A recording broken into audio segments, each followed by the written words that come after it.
नमस्कार विद्यार्थी मित्रांनो, आपल्या सर्वांचं सहर्ष स्वागत आहे ज्ञान मुद्रा अकॅडमीच्या एज्युकेशनल यूट्यूब चॅनलमध्ये. तर पहा, नोंदणी व मुद्रांक विभाग भरती शिपाई पदासाठी जाहिरात आली होती आणि त्याची परीक्षा देखील संपलेली आहे.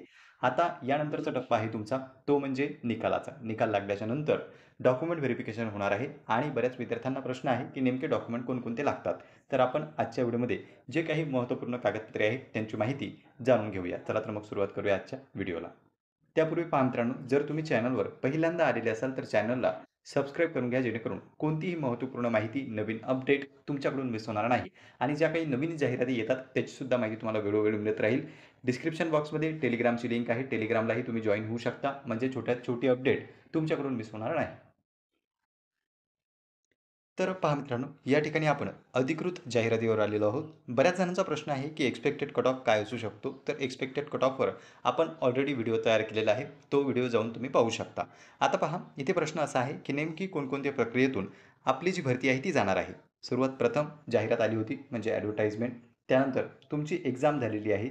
एक्झाम झाल्याच्या नंतर निकाल. बरेच जण म्हणतात निकाल, तर आपण त्याला निकाल न म्हणता मेरिट लिस्ट असं म्हणूया. काय येणार आहे आता सध्या तुमची मेरिट लिस्ट. त्यामध्ये 90 पेक्षा जास्त गुण असणारे विद्यार्थ्यांचा समावेश असेल. इव्हन सर्व विद्यार्थ्यांचा देखील समावेश असू शकतो. पण गेल्या काही काळामध्ये IBPSने, आपली परीक्षा घेणारी कंपनी आहे IBPSने काही परीक्षांचं काय केलं, फक्त ज्या विद्यार्थ्यांना 90 गुण आहे किंवा त्यापेक्षा जास्त गुण आहेत, त्यांचीच यादी या ठिकाणी विभागाला सुपूर्द केलेली आहे आणि विभागाने सुद्धा 90 मार्क असणाऱ्यांचीच यादी प्रसिद्ध केली. कारण की ती अट आहे की किमान 45% तुम्हाला गुण घ्यावे लागतात. म्हणून 200 पैकी 90 गुण घ्यावे लागतात. 90 गुण जर तुम्हाला असले तर मेरिट लिस्टमध्ये तुमचं नाव येऊ शकतं. आता ही झाली मेरिट लिस्ट, म्हणजे काय, गुणवत्ता यादी.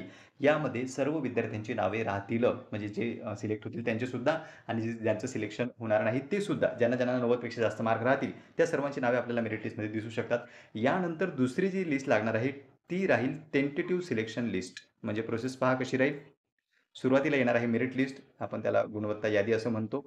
त्यानंतर येणार आहे टेंटेटिव्ह सिलेक्शन लिस्ट, म्हणजे तात्पुरती निवड यादी. ज्या काही जागा आहेत, किती उमेदवार बोलवले जातात, डिपेंड आहे विभागावर. 2चा रेशो ठेवला जातो, 3चा रेशो ठेवला जातो. रेशोच्या प्रमाणात कोणत्या कॅटेगरीच्या किती जागा आहेत, की कोणत्या प्रवर्गाच्या किती जागा आहेत, त्यानुसार विद्यार्थी या ठिकाणी बोलवण्यात येतील. तर तात्पुरती निवड यादी लागेल. तात्पुरत्या निवड यादीमध्ये ज्या उमेदवारांची नावे राहतील त्यांना जावं लागणार आहे DVसाठी. DV म्हणजे डॉक्युमेंट व्हेरिफिकेशनसाठी. डॉक्युमेंट कोणकोणते लागणार आहे तेच आपण इथे पाहत आहोत. तर DVसाठी जावं लागणार आहे आणि DV यशस्वीरित्या पूर्ण केलेल्या उमेदवारांची फायनल सिलेक्शन लिस्ट लागेल. कशी? फायनल सिलेक्शन लिस्ट जी आहे ती DV झाल्याच्या नंतरच लागणार आहे. वेटिंग लिस्ट लागणार की नाही ते आपल्याला भविष्यात कळेलच. पण सध्या आपल्याला माहीत आहे की सर्वात प्रथम लागणार आहे मेरिट लिस्ट, त्यानंतर लागणार आहे तात्पुरती निवड यादी, त्यानंतर होईल तुमचं डॉक्युमेंट व्हेरिफिकेशन आणि सर्वात शेवटी लागणार आहे अंतिम निवड यादी. अशा पद्धतीने आता पुढची प्रोसेस तुमची राहणार आहे. तर यामध्ये महत्त्वाचा टप्पा काय आहे, तो म्हणजे कागदपत्रे पडताळणीचा. तर कागदपत्रे पडताळणी संदर्भात जाहिरातीमध्ये त्यांनी मेन्शन केलेलं होतं की खालील कागदपत्रे तुम्हाला सादर करावी लागतील. त्यासोबतच त्यांचे झेरॉक्स देखील द्यावे लागतात. म्हणजे किमान 2 सेट तरी तुम्ही सेव्ह करून ठेवलेले पाहिजे किंवा तुमच्याजवळ पाहिजेत. 2 सेट तुम्हाला सोबत न्यावे लागतील. इथे पहा, आपण पाहणार आहोत. इथे त्यांनी उल्लेख केलेला आहे की जो उमेदवार ज्या प्रवर्गातून, म्हणजे खेळाडू असा, माजी सैनिक असा किंवा कोणत्याही प्रवर्गाचा जर तुम्ही दावा करत असले तर तसं सक्षम प्रमाणपत्र तुम्हाला सादर करावं लागतं. आता पहा, कागदपत्रे पडताळणी वेळेस विहित कागदपत्रे, प्रमाणपत्रे सादर करण्याच्या बाबतीत सदर परीक्षेच्या निकालानंतर निकाल अजून लागायचा बाकी आहे. निकाल लागल्याच्या नंतर तात्पुरत्या निवड यादीमध्ये निवड झालेल्या उमेदवारांना कागदपत्रे पडताळणीसाठी आवश्यकतेनुसार खालील कागदपत्रे किंवा प्रमाणपत्रे ज्यांना लागू असतील त्यांना सादर करणे अनिवार्य आहे. म्हणजे कंपल्सरी आहे प्रत्येक विद्यार्थ्याला. आता कागदपत्रे कोणती आहे, तर सर्वात महत्त्वाचं कागदपत्र आहे ते म्हणजे अर्जदाराची माहिती बरोबर असल्याचे स्वयंघोषणा पत्र. दुसरं, शैक्षणिक अहर्तेचा पुरावा. शैक्षणिक अहर्ता म्हणजे काय? ज्या पदासाठी तुम्ही अप्लाय केलेलं होतं, त्याची पात्रता माहिती आहे तुम्हाला 10वी पास होती. त्यामुळे इथे तुम्हाला शैक्षणिक अहर्ता म्हणजे 10वी उत्तीर्ण असल्याचं प्रमाणपत्र सादर करावं लागेल. नंतर पहा, वयाचा किंवा जन्मतारखेचा पुरावा. इथे तुम्ही TC, बोनाफाईड किंवा तुमचं बर्थ सर्टिफिकेट जे आहे, ते अशा पद्धतीचे डॉक्युमेंट या ठिकाणी सादर करू शकता. चौथं पहा, आर्थिकदृष्ट्या दुर्बल घटकातील असल्याबाबतचा पुरावा. म्हणजे जे EWSचे कॅन्डिडेट आहेत, त्यांच्यासाठी EWSचं प्रमाणपत्र सादर करावं लागेल. नंतर राखीव प्रवर्गातून निवड झालेल्या उमेदवारांचे संबंधित प्रवर्गाचे जात प्रमाणपत्र म्हणजेच कास्ट सर्टिफिकेट. कास्ट सर्टिफिकेट जे आहे ते सर्व विद्यार्थ्यांना कंपल्सरी आहे. ज्यांनी कास्टमधून फॉर्म भरला आहे. ज्यांनी ओपनमधून भरला त्यांना याची गरज नाही. मात्र जर तुम्ही कास्टमधून मग कोणतीही असो, एस-सी असो, एस-टी असो, ओ-बी-सी असो, एन-टी असो, व्ही-जे-एन-टी असो, एस-सी-बी-सी असो, तर ज्या प्रवर्गातून तुम्ही अप्लाय केलेलं आहे, त्या प्रवर्गाचं कास्ट सर्टिफिकेट तुम्हाला द्यावं लागेल. काही जणांचा प्रश्न आहे की व्हॅलिडिटी जे सर्टिफिकेट आहे, कास्ट व्हॅलिडिटी त्यासाठी आपल्याला वेळ मिळतो म्हणूनच त्याचा उल्लेख इथे मात्र त्यांनी केलेला नाही. नंतर पहा, नॉन क्रिमिलिअरचं प्रमाणपत्र चालू आर्थिक वर्षातील या संदर्भात बऱ्याच जणांना कन्फ्युजन आहे की नॉन क्रिमिलिअर कधीचं पाहिजे. तर नॉन क्रिमिलिअर जे आहे ते तुमची जाहिरात अप्लाय करण्याचा जो शेवटचा दिवस आहे त्यापूर्वीचं असणं गरजेचं आहे. आता काही विद्यार्थ्यांचं काय झालेलं आहे की त्यांच्या नॉन क्रिमिलिअरची तारीख संपलेली होती तरी देखील त्यांनी फॉर्म भरलाय. आता तुम्ही काय करू शकता, एक अगोदर काढलेलं आहे तुम्ही, ते आहे 2024 आणि 25चं. 2024-25चं म्हणजे यापूर्वी जे तुमचं एक्सपायर झालेलं असेल ते 2024 आणि 25 या आर्थिक वर्षातलं नॉन क्रिमिलिअर तुमच्याकडे असेल. आता तुम्ही काय करा 2025-26चं काढून घ्या. म्हणजे की काय होईल, कसं होईल त्याचा विचार करण्यापेक्षा तुम्ही 2025-26 या आर्थिक वर्षातील नॉन क्रिमिलिअर काढून घ्या आणि 2024-25चं नॉन क्रिमिलिअर तुमच्याकडे ऑलरेडी आहे जे एक्सपायर झालेलं आहे. तर अशा पद्धतीने दोन्हीही आर्थिक वर्ष तुमचे कव्हर होऊ शकतात 24 ते 25 आणि 25 ते 26 पर्यंतचे. त्यामुळे अजून जर तुम्ही काढलेलं नसेल तर लवकरात लवकर तुम्ही ते काढून घ्या. म्हणजे चालू आर्थिक वर्षातील देखील प्रमाणपत्र तुमच्याकडे असेल आणि मागं जे काही वर्ष झालं मागचं आर्थिक वर्ष त्याही वर्षात तुमच्याकडे प्रमाणपत्र असेल.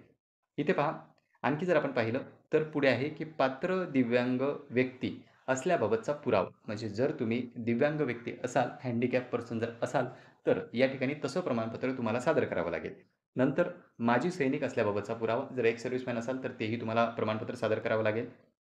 त्यानंतर पहा, खेळाडूसाठी आरक्षणाकरिता पात्र असल्याचा पुरावा. म्हणजे स्पोर्ट पर्सन जर असाल तर त्याचं प्रमाणपत्र, अनाथ जर असाल तर त्याचं प्रमाणपत्र, महाराष्ट्र राज्याचं अधिवास प्रमाणपत्र सर्वांना कंपल्सरी आहे. जे डोमिसाईल आहे हे आपलं डोमिसाईल सर्टिफिकेट जे आहे ते तुम्हाला सादर करावं लागणारच आहे. म्हणून सर्वांनी डोमिसाईल या ठिकाणी कंपल्सरी केलेलं आहे.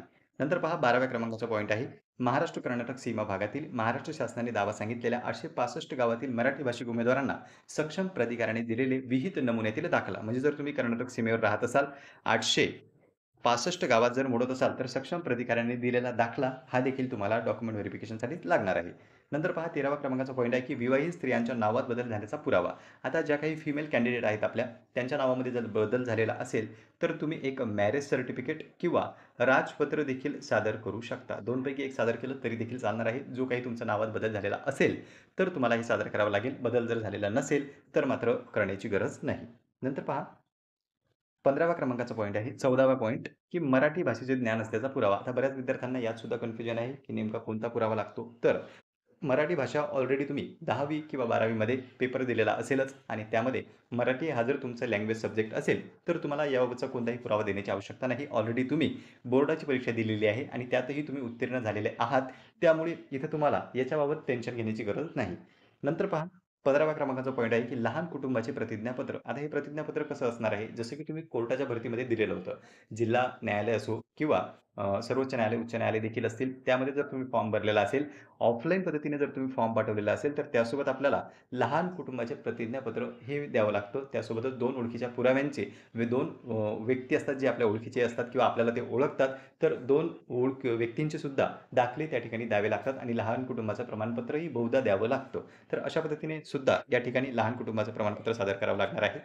नंतर पहा पुढील 16व्या क्रमांकाचा पॉइंट आहे. पदवीधर, पदविकाधारक अंशकालीन असल्याबाबतचे प्रमाणपत्र. म्हणजे जर तुम्ही अंशकालीनमधून फॉर्म भरलेला असेल, तर त्या संबंधीचं सक्षम प्रमाणपत्र तुम्हाला सादर करावं लागणार आहे. तर पहा विद्यार्थी मित्रांनो, या ठिकाणी आपण संपूर्ण कागदपत्रे जाणून घेतली. या व्यतिरिक्त तुमचे काही प्रश्न असतील तर तुम्ही ते कमेंट बॉक्समध्ये मेन्शन करा. नेक्स्ट व्हिडिओ आपण तुमच्या प्रश्नांवरच घेऊन येऊ. यापूर्वी तुम्ही नॉन क्रिमिनल संदर्भात प्रश्न विचारले होते, मराठी डॉक्युमेंट संदर्भात प्रश्न विचारलेले होते. त्या सर्वांची चर्चा आपण आजच्या व्हिडिओमध्ये केलेली आहे. सध्या तुमची मेरिट लिस्ट येणार आहे. मेरिट लिस्ट आल्याच्या नंतरच पुढील प्रक्रिया ही राहणार आहे. पुढील प्रक्रिया आपल्याला माहितीच आहे. आपला इन्व्हॉल्वमेंट कुठं असणार आहे, तर डॉक्युमेंट व्हेरिफिकेशनमध्ये. म्हणून तुम्ही डॉक्युमेंट एकदा चेक करून घ्या. नॉन क्रिमिनल जर तुमचं एक्सपायर झालेलं असेल, तर तेही तुम्ही चालू आर्थिक वर्षातील काढून ठेवून द्या. तर पहा ही होती महत्त्वपूर्ण माहिती. व्हिडिओ तुम्हाला कसा वाटला कमेंट बॉक्समध्ये नक्की कळवा. पुन्हा भेटूया आपण अशीच एका माहितीपूर्ण व्हिडिओमध्ये. नमस्कार.